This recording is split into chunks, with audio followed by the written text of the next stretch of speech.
Welcome back to Bus Stops. My name is Nick of Nick at Day fame. Let's get into it. So we're gonna choose another random picture to talk about here. I'm gonna start at the beginning and just kind of shuffle it. I've got my eyes closed. We're gonna stop at some point. And the photo we're gonna talk about today is this one. Okay, good old Kroger. So this is the Lombardi Kroger. Um, there's a great joke that if you die in Richmond, you respawn at the Lombardi Kroger. Um, this is not far from VCU, where I went to college. For many years, I shopped at this Kroger. And I'm sorry, I told myself repeatedly, and even told you, I think at one point, that I don't want to just get into talking about personal stories in this series. So we're going to talk about the image. Now, this image I would rank as like a 2-star image, I think this is. It's got some issues with it. I haven't corrected this image yet. This hasn't been edited in any way, and I'm not going to do that live on camera at any point, but I'll just mention that some images will have corrections and some images won't. So interestingly, in this image, I made this when the marathon was going on, the Richmond Marathon. And then this is part of the course of both the half and the full marathon. And so you'll see that the runners have not reached this juncture yet, but we have deserted streets.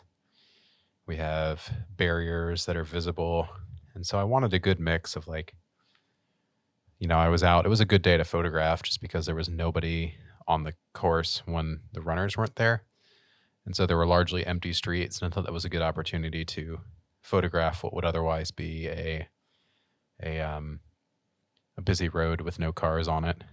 So it's fairly early in the morning. We got some nice long shadows being cast from the right side of the frame here. This is obviously facing north.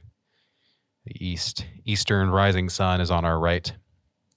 And other than the emptiness of the streets and the peculiarness therein, there is I think the beautiful reflected light from this large brick building on the left.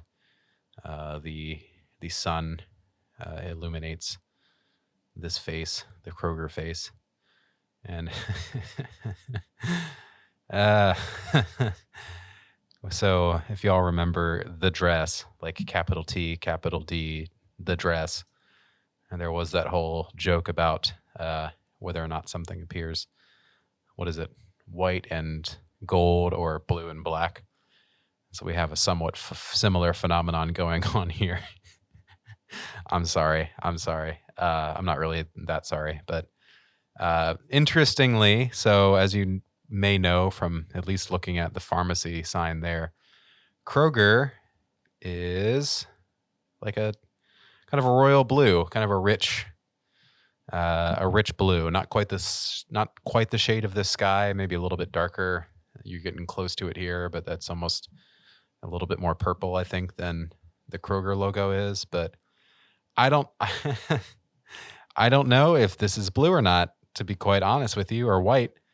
I don't know if so you look at the trim of the building here, you would assume that the trim is white. You would assume that this camera is white in reality. Of course, nothing I don't want to get too deep into color theory that I don't perfectly understand, but if you have a white object and you shine a colored light upon it, then it will appear the color of the light, of course. And, sunlight is more or less white. It more or less encompasses all wavelengths of visible light. And so the way that we see things with color is, say, a green leaf absorbs everything but green. It reflects green and yellow, kind of greenish yellow wavelengths of light, and so that appears green. That's just how color works. I did see a great joke one time about the sky, where, of course, we perceive the sky as largely blue, and even in a photo here, it's kind of funny how closer to the actual sun it is whiter. And of course, if you are staring at the sun is white, and so don't stare at the sun, first of all. But if you point your camera at it, it comes through as white. But the joke was that we massively overcomplicate the answer to the oft asked question of children and other people who may pause to think about it for a moment of why is the sky blue? You know, the old saying goes that I always say, oh, well, the air scatters light and what primarily comes through is a blue wavelength and blah, blah, blah, blah, blah. There's like all these kind of highfalutin explanations. But the reality is that the sky is blue because air is blue. Just like we could overcomplicate brick by saying, well, why does brick appear red or orange? Say, oh, well, when the sunlight hits the molecules of a brick, it scatters red and orange wavelengths. And it's like, well, yes, that's technically true.